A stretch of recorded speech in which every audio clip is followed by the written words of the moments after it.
JK செய்திகளின் இரவு நேர பிரதான செய்திகள். எதிர்வரும் மே தினத்தை முன்னிட்டு ஐக்கிய மக்கள் சக்தி கட்சியால் நடத்தப்பட உள்ள கூட்டத்தில் கலந்து கொள்ள ஐக்கிய தேசிய கட்சிக்கு அழைப்பு விடுவிக்கப்பட்டுள்ளது. ஐக்கிய மக்கள் சக்தியின் மே தின கொண்டாட்டம் மாளிகாவத்தை பீடி ஸ்ரீசேன மைதானத்தில் கட்சியின் தலைவர் சஜித் பிரேமதாசவின் தலைமையில் நடத்தப்பட உள்ளது. இந்த நிலையில் குறித்த கூட்டத்தில் கலந்து கொள்ளுமாறு ஐக்கிய மக்கள் சக்தியின் பொதுச் செயலாளர் ரஞ்சித் மத்தும பண்டாரவினால் ஐக்கிய தேசிய கட்சியின் பொதுச் செயலாளர் தலதா அதுரகெலவுக்கு அழைப்பு விடுத்து கடிதம் அனுப்பப்பட்டுள்ளது. குறித்த கடிதத்தில் நாடு எதிர்கொள்ளும் பிரச்சனைகள் சமாளிக்க இரு கட்சிகளும் இணைந்து செயல்பட வேண்டிய நேரம் வந்துவிட்டது என்று கட்சியின் பொதுச் செயலாளர் சுட்டிக்காட்டியுள்ளார். மேலும் கட்சியின் தலைவர் சஜித் பிரேமதாசவின் அறிவுரையின் பேரில் இந்த மே தின கூட்டத்துக்கு ஐக்கிய தேசிய கட்சி அழைக்க முடிவு செய்துள்ளதாக ரஞ்சித் மத்துவ பண்டார அந்த கடிதத்தில் சுட்டிக்காட்டியுள்ளார்.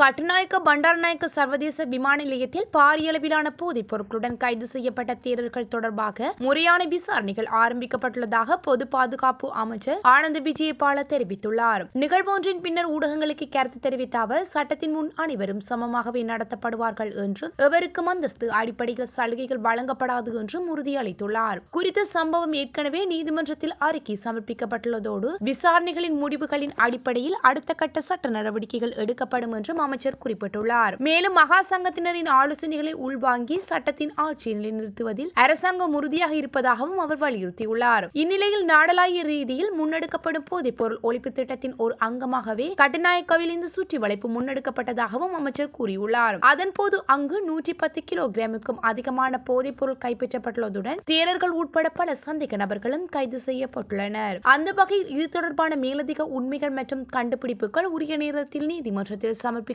என்றும் அமைச்சர் ஆனந்த் விஜயபால மேலும் தெரிவித்துள்ளார். முன்னாள் சுகாதார அமைச்சர் கெகலிய ரம்புக்வெல்லவின் தரமற்ற மருந்து விநியோகம் குறித்த சர்ச்சைக்குரிய வழக்குடன் தொடர்புடைய மருந்து விநியோக நிறுவனத்துக்கு சொந்தமான களஞ்சிய சாலை ஒன்று திடீரென தீப்பற்றியுள்ளதாக தகவல்கள் வெளியாகியுள்ளன. இந்த சம்பவத்தினால் வழக்குக்கு தேவையான முக்கிய ஆதாரங்கள் அளிக்கப்பட்டிருக்கலாம் என்ற பலத்த சந்தேகம் எழுந்துள்ளதாகவும் கூறப்படுகின்றது. மருத்துவம் மற்றும் சிவில் உரிமைகளுக்கான வைத்திய சங்கங்களின் கூட்டமைப்பில் தலைவர் விசேட வைத்திய நிபுணர் சமல் சஞ்சீவ இது குறித்து கருத்து தெரிவிக்கையில், குறித்த காலப்பகுதியில் இறக்குமதி செய்யப்பட்ட மருந்து மாதிரிகள் மற்றும் முக்கியமான ஆவணங்கள் இந்த களஞ்சிய சாலையிலேயே வைக்கப்பட்டிருந்ததாக அவர் குறிப்பிட்டுள்ளார். மருந்து கொள்வனவு மற்றும் விநியோகத்தில் இடம்பெற்றதாக கூறப்படும் முறைகேடுகள் தொடர்பான விசாரணைகளுக்கு இந்த ஆவணங்கள் மிகவும் முக்கியமானவை என்றும் அவர் சுட்டிக்காட்டியுள்ளார். அதன்படி இந்த தீ விபத்து தற்செயலாக நிகழ்ந்ததா அல்லது ஆதாரங்களை அளிப்பதற்காக திட்டமிட்டு செயற்பட்டதா என்பதை கண்டறிய குற்றப்புலனாய்வு திணைக்களம் உடனடியாக விசாரணைகளை ஆரம்பிக்க வேண்டும் என்றும் அவர் வலியுறுத்தியுள்ளார். மருத்துவ வழக்கல் பிரிவில் இடம்பெற்றதாக கூறப்படும் முறைகேடுகள் குறித்த விசாரணைகளை இந்த ஆவணங்களின் இழப்பு கடுமையாக பாதிக்கக்கூடும் எனவும் நீதித்துறை நடவடிக்கைகளுக்கு தடையாக இவ்வாறான திட்டமிட்ட நடவடிக்கைகள் முன்னெடுக்கப்படுவதாகவும் சந்தேகம் எழுந்துள்ளதாகவும் அவர் மேலும் தெரிவித்துள்ளார். எனவே தாமதமின்றி இது குறித்த முழுமையான விசாரணையை முன்னெடுக்குமாறு சட்டமுறையாக்க அதிகாரிகளிடம் அவர் கோரிக்கையும் விடுத்துள்ளார். ஈஸ்டர் ஞாயிறு தாக்குதல் விசாரணையை சில ராணுவ அதிகாரிகள் தடுத்து வருவதாக திறந்த நீதிமன்றத்தில் மேலதிக சொலிசிட்டர் ஜெனரல் திலிப்ப பீரிஸ் குற்றம் சாட்டியதை அடுத்து ராணுவத்தின் சட்டப்பிரிவைச் சேர்ந்த உயர் அதிகாரி ஒருவர் முதலில் மேலதிக சொலிசிட்டர் ஜெனரலை சந்தித்து பேச விரும்புவதாகவும் தெரிவித்துள்ளார். தொலைபேசியில் நடைபெற்ற அந்த உரையாடல் ஆரம்பத்தில் சுமூகமாக இருந்துள்ளது. எனினும் ஈஸ்டர் தாக்குதல் குறித்த விசாரணைகளுக்கு ராணுவம் ஆதரவளிக்கவில்லை என்று நீதிமன்றத்தில் மேலதிக ஜெனரல் வெளியிட்ட கருத்தின் மூலம் அவர் ராணுவத்துக்கு அவமானத்தை ஏற்படுத்தி விட்டார் என்று அந்த அதிகாரி கூறிய போது உரையாடல் சூடு பிடித்துள்ளது. ராணுவம் விசாரணைக்கு ஆதரவாகவே இருந்து வருவதாக அந்த அதிகாரி வாதிட்ட போதிலும் அது உண்மையல்ல என்று மேலதிக ஜெனரல் மறுத்துள்ளார். ஒரு கட்டத்தில் மேலதிக ஜெனரல் திலிப்ப பீரிஸ் தொடர்ந்து இதுபோன்ற அறிக்கைகளை நீதிமன்றத்தில் வெளியிட்டால் அவரது நடத்தை குறித்து ஸ்ரீலங்கா ராணுவ ஜனாதிபதியிடம் புகார் அளிக்க வேண்டியிருக்கும் என்றும் அந்த ராணுவ அதிகாரி எச்சரித்துள்ளார். தாக்குதல் தொடர்பாக கைது செய்யப்பட்ட சந்தேக நபர்களின் சட்ட உதவிக்கு ஸ்ரீலங்கா ராணுவ புலனாய்வுத்துறை நிதி உதவி அளித்து வருவதாகவும் அது சரியல்ல என்று மேலதிக ஜெனரல் பீரிஸ் குற்றம் சாட்டியுள்ளார். மேலும் தாக்குதல் தொடர்பான விசாரணைகளுக்கு உதவ மறுக்கும் நபர்கள் குறித்து நீதிமன்றத்துக்கு தெரிவிக்க இருப்பதாகவும் அவர்கள் நீதிமன்றத்தில் முன்னிலைப்படுத்தப்பட உள்ளதாகவும் திலிப்ப பீரிஸ் ஸ்ரீலங்கா ராணுவ அதிகாரிகளிடம் தெரிவித்துள்ளார். ஸ்ரீலங்கா ராணுவ அதிகாரிக்கும் இவருக்கும் இடையே நடந்த உரையாடல் குறித்து சட்டமா அதிபர் ஹரிந்த ரணசிங்கவுக்கு தெரிவிக்கப்பட்டுள்ளதாக வார இதழ்கள் வெளியிட்டுள்ளது. வெளிநாட்டு வேலைவாய்ப்பு மோசடியுடன் தொடர்புடைய பிரதான சந்தேக நபர் ஒருவர் ஜக்கல போலீசாரினால் மேற்கொள்ளப்பட்ட விசேட சோதனை நடவடிக்கையின் போது கைது செய்யப்பட்டுள்ளார். கம்பஹா பெலமகர பகுதியில் வைத்து சந்தேக நபர் இவ்வாறு கைது செய்யப்பட்டுள்ளதாக தெரிவிக்கப்பட்டுள்ளது. கம்பஹா பகுதியைச் சேர்ந்த 60 வயது உடைய இச்சந்தேக நபர் பலருக்கு வெளிநாட்டு வேலைவாய்ப்புகளை பெற்றுத் தருவதாக கூறி பணம் பெற்று ஏமாற்றியுள்ளதாக போலீசார் தெரிவித்துள்ளனர். அத்துடன் மாரவில நீதவான் நீதிமன்றத்தில் வழங்கப்பட்ட பல திறந்த பிடியாணைகளின் கீழ் இவர் தேடப்பட்டு வந்துள்ளார் என்றும் கூறப்படுகின்றது. இதேவேளை கைது செய்யப்பட்ட போது அவரிடமிருந்து போலியான தேசிய அடையாள அட்டை மற்றும் போலி ஓட்டுநர் உரிமம் என்பனவும் கைப்பற்றப்பட்டுள்ளது. இந்த நிலையில் போலீசாரின் பிடியில் இருந்து தப்பிப்பதற்காக தனது மோசடி திட்டங்களை தொடர்பதாகவும் அவர் இவ்வாறு போலியான ஆவணங்களை தயாரித்து வந்துள்ளமையும் விசாரணைகளில் கண்டறியப்பட்டுள்ளது. ஜக்கல போலீசார் இது தொடர்பான மேலதிக விசாரணைகளை முன்னெடுத்து வருகின்றனர். யாழ்ப்பாணம் வடமராட்சி கிழக்கு ஆலியவளை பகுதியில் இனம் தெரியாத மர்ம பொருள் ஒன்று மணலில் புதைத்த நிலையில் கண்டுபிடிக்கப்பட்டுள்ளமை அப்பகுதியில் பெரும் பரபரப்பை ஏற்படுத்தியுள்ளது. ஆலியவளை பகுதியில் கடற்கரை ஒட்டிய நிலப்பகுதியில் மணலுக்குள் ஓரளவு புதைத்த நிலையில் இந்த மர்ம பொருள் காணப்பட்டுள்ளது என்று இதனை அவதானித்த பொதுமக்கள் உடனடியாக பாதுகாப்பு தரப்பினருக்கு தகவல்கள் வழங்கியுள்ளனர். சம்பவ இடத்துக்கு விரைந்த பாதுகாப்பு தரப்பினர் முதற்கட்ட சோதனைகளை மேற்கொண்டனர். எனினும் கண்டெடுக்கப்பட்ட பொருள் வெடிக்கும் தன்மை கொண்ட ஒன்றாக இருக்கலாம் என்றும் சந்தேகிக்கப்படுகின்றது.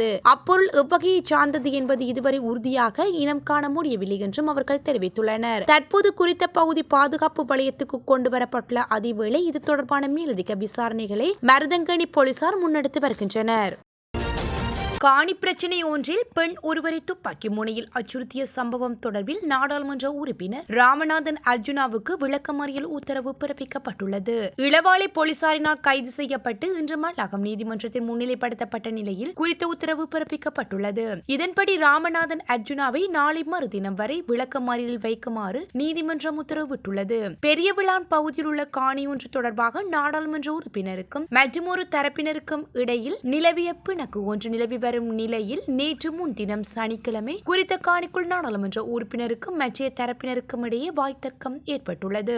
வாய்த்தர்க்கம் முற்றிய நிலையில் நாடாளுமன்ற உறுப்பினர் தனது கைத்துப்பாக்கியை காட்டி மிரட்டியமை தொடர்பிலான காணொலிகள் சமூக வலைதளங்களில் பகிரப்பட்டு வருகின்றது. கைத்துப்பாக்கி காட்டி மிரட்டிய சம்பவம் தொடர்பில் இளவாலை போலீசார் விசாரணைகளை முன்னெடுத்த நிலையில் இன்றைய தினம் திங்கட்கிழமை இளவாலை போலீஸ் நிலையத்துக்கு வாக்குமூலம் அளிக்க அர்ஜுனா ராமநாதனை அழைத்த வாக்குமூலங்களை பதிவு செய்ததன் பின்னர் அவர் கைது செய்துள்ளனர். இந்நிலையில் கைது செய்யப்பட்டவரை மல்லாகம் நீதவான் நீதிமன்றத்தில் முன்படுத்திய வேளை அர்ஜுனாவை எதிர்வரும் 29ஆம் தேதி வரை விளக்கமறியலில் வைக்குமாறு நீதிமன்றம் உத்தரவிட்டுள்ளது. ஸ்ரீலங்கா கிரிக்கெட் நிறுவனத்தின் தலைவர் ஷமி சில்வா எதிர்வரும் புதன்கிழமை தனது பதவியில் இருந்து விலகுவதாக செய்திகள் வெளியாகியுள்ளன. அரசாங்க தரப்பிலிருந்து முன்வைக்கப்பட்ட கோரிக்கைக்கு இணங்க அவர் இந்த முடிவை எடுத்துள்ளதாக தெரிவிக்கப்படுகின்றது. இதன் மூலம் கடந்த 2019ஆம் ஆண்டு முதல் சுமார் 7 வருடங்களாக அவர் வகித்து வந்த பதவி முடிவுக்கு வருவதாகவும் கூறப்படுகின்றது. 2019ஆம் ஆண்டு பிப்ரவரியில் முதன்முறையாக தலைவராக தேர்ந்தெடுக்கப்பட்ட அவர் அதன் பின்னர் நடைபெற்ற தேர்தல்களில் வெற்றி பெற்று தொடர்ந்து இப்பதவியில் நீடித்து வந்தார். இந்த நிலையில் ஷமி சில்வா பதவி விலகியதை தொடர்ந்து ஸ்ரீலங்கா கிரிக்கெட்டின் புதிய இடைக்கால தலைவராக முன்னாள் நாடாளுமன்ற உறுப்பினரும் முன்னாள் ராஜாங்க அமைச்சருமான எரான் விக்ரமரத்ன நியமிக்கப்பட வாய்ப்புள்ளதாக தெரிய வருகின்றது. ஒரு ஒப்பந்தத்துக்கு வராவிட்டால் ஈரான் எண்ணெய் உள்கட்டமைப்புகள் வெடிக்கும் என்று அமெரிக்க ஜனாதிபதி ட்ரம்ப் மிரட்டல் விடுத்த நிலையில் அதற்கு ஈரானுக்கும் தகுந்த பதிலடி கொடுத்துள்ளது. ஒரு செய்தி நிறுவனத்துக்கு பேட்டியளித்த ட்ரம்ப் ஈரானில் எண்ணெய் குழாய்கள் ஏதாவது ஒரு காரணத்தால் மூடப்பட்டால் அந்த குழாய் வெடித்துவிடும். எண்ணெய் குழாய்களில் இருந்து கொள்கலன்களிலோ அல்லது கப்பல்களிலோ நிரப்ப முடியாது. எண்ணெய் குழாய் வெடித்து சிதறினால் அதனை முன்பிருந்த போலே மீண்டும் கட்டியெழுப்ப முடியாது. இது மிகவும் சக்தி வாய்ந்த விளைவுகளை வழிவகுக்கும். போர் நிறுத்த பேச்சுவார்த்தை நடத்துவதற்கு ஈரான் தலைமை என்னை அணுகலாம். அவர்கள் பேச விரும்பினால் எங்களை அழைக்கலாம் என்று தெரிவித்திருந்தார். ஜனாதிபதி ட்ரம்ப் விடுத்த எச்சரிக்கையை தொடர்ந்து ஈரான் தரப்பில் இருந்து அதற்கு பதிலடி கொடுக்கப்பட்டுள்ளது. ஈரானிய எரிசக்தி மேம்படுத்தல் மற்றும் மேலாண்மை அமைப்பின் தலைவரான இஸ்மாயில் சஹப் எஸ்பஹானி தனது எக்ஸ் பதிவில் இந்த முற்றுகையின் விளைவாக எண்ணெய் கிணறுகள் உட்பட எங்களது உள்கட்டமைப்புக்கு ஏதேனும் சேதம் ஏற்பட்டால் ஆக்கிரமிப்பாளர்களுக்கு ஆதரவளிக்கும் நாடுகளின் வளைகுடா நாடுகளில் அதே போன்ற உள்கட்டமைப்பின் மீது எங்களுக்கு ஏற்பட்ட சேதத்தை விட 4 மடங்கு சேதத்தை நாங்கள் ஏற்படுத்துவோம் என்று உறுதி அளிக்கின்றோம். எங்கள் கணிதம் வேறு. 1 எண்ணெய் கிணறு, 4 எண்ணெய் கிணறுகள் என்று அவர் குறிப்பிட்டுள்ளார்.